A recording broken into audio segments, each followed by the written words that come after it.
നമ്മുടെ ജീവിതത്തിൽ 70% പ്രശ്നങ്ങൾ നമ്മൾ തന്നെ ക്രിയേറ്റ് ചെയ്യുന്നത്. കാരണം നമ്മുടെ ഇമോഷൻസിനെ നമ്മൾ കൺട്രോൾ ചെയ്യത്തില്ല. ഒരു കഥയുണ്ട്, ഒരു സന്യാസിയുടെയും ഒരു എലിയുടെയും കഥ. ഒരിക്കൽ ഒരു സന്യാസി ഒരു കാട്ടിൽ മെഡിറ്റേഷൻ ചെയ്തുകൊണ്ടിരുന്ന സമയത്ത് ഒരു കാക്ക ഒരു കുഞ്ഞ് എലിയെ പിടിച്ചുകൊണ്ട് പോയായിരുന്നു. ആ എലി സന്യാസിന്റെ ഫ്രണ്ടിലാണ് വീണിരുന്നത്. അങ്ങനെ ആ സന്യാസി ആ എലിക്ക് സംരക്ഷണം കൊടുത്തു, ആഹാരം കൊടുത്തു. ഒരു ദിവസം ആ എലി ആ കാട്ടിക്കൂടെ നടന്ന സമയത്ത് ഒരു പൂച്ച ആ എലിയെ അറ്റാക്ക് ചെയ്യാൻ ശ്രമിച്ചു. ഈ എലി ഓടി സന്യാസിയുടെ അടുത്ത് വന്നു. ആ സന്യാസിക്ക് സിമ്പതി തോന്നിയിട്ട് ആ എലിയെ ഒരു പൂച്ചയാക്കി മാറ്റി, അദ്ദേഹത്തിന്റെ സ്പിരിച്വൽ സ്ട്രെങ്ത് വെച്ചിട്ട്. അങ്ങനെ ഒരു ദിവസം ഈ പൂച്ചയെ ഒരു പട്ടി അറ്റാക്ക് ചെയ്യാൻ ശ്രമിച്ചു.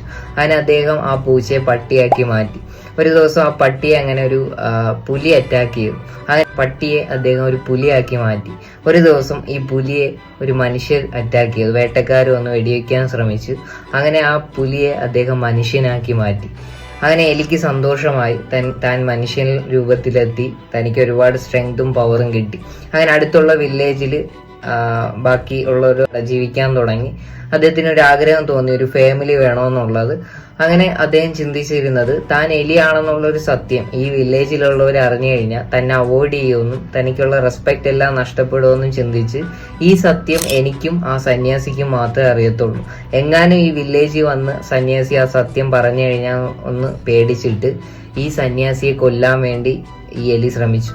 അങ്ങനെ മനുഷ്യനായിരുന്ന എലിയെ സന്യാസി ഇത് തിരിച്ചറിഞ്ഞ് വീണ്ടും പഴയ എലിയാക്കി മാറ്റി. The moral of the story, നമുക്ക് നമ്മുടെ ഇമോഷൻസിനെ കൺട്രോൾ ചെയ്യാൻ പറ്റിയില്ല എന്നുണ്ടെങ്കിൽ നമുക്ക് ചുറ്റിനുള്ളതും നമുക്ക് കിട്ടിയിട്ടുള്ളതും എല്ലാം നഷ്ടപ്പെടും. So control our emotions.